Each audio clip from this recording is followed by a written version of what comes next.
ఇతరుల అదృష్టం చూసి ఆశ్చర్యపడేవాడు తన అదృష్టాన్ని మర్చిపోతాడు. ఒక మంచి కథ.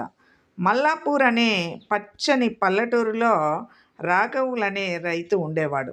అతనికి 2 కుమారులు, రాము మరియు రాజు. పెద్దవాడైన రాము చిన్ననాటి నుంచే మంచి మనసు, దయ, మర్యాద కలవాడు. చిన్నవాడైన రాజు మాత్రం స్వార్థపరుడు.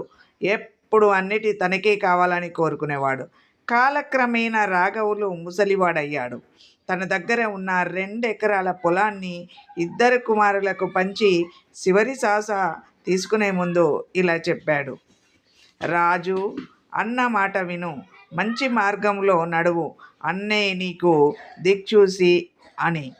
కానీ కొంతకాలానికి తీవ్ర కరువు వచ్చింది.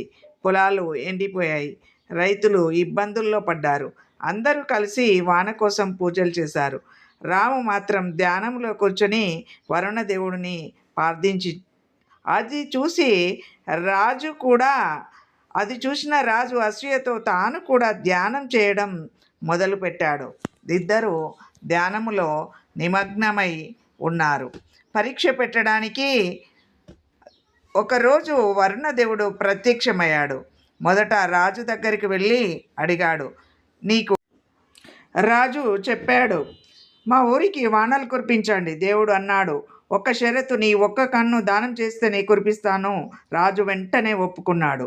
తర్వాత దేవుడు రాము దగ్గరకు వెళ్ళాడు. నీకేం కావాలి అని అడిగాడు. రాము చెప్పాడు, దేవా, నా అన్నకు ఏమిచ్చావో అదే నాకు ఇవ్వండి. దేవుడు నవ్వుతూ అన్నాడు, సరే నాయనా, నీ అన్నకి ఇచ్చిందే నీకు ఇస్తాను అని. నీ అన్న ఒక కన్ను ఇచ్చేందుకు ఒప్పుకున్నాడు, మరి నీవు అని అడిగాడు. రాజు అసూయతో వెంటనే చెప్పాడు, అయితే నాకు 2 ఇవ్వండి. దేవుడు తథాస్తు అన్నాడు. మరి ఏం జరిగింది? అసూయ ఫలితం. ఆ క్షణంలో రాము ఒక కన్ను కోల్పోయాడు. రాజు 2 కళ్ళు కోల్పోయి గుడ్డివాడయ్యాడు. అప్పుడు రాజుకు అర్థమైంది అసూయ గురించి.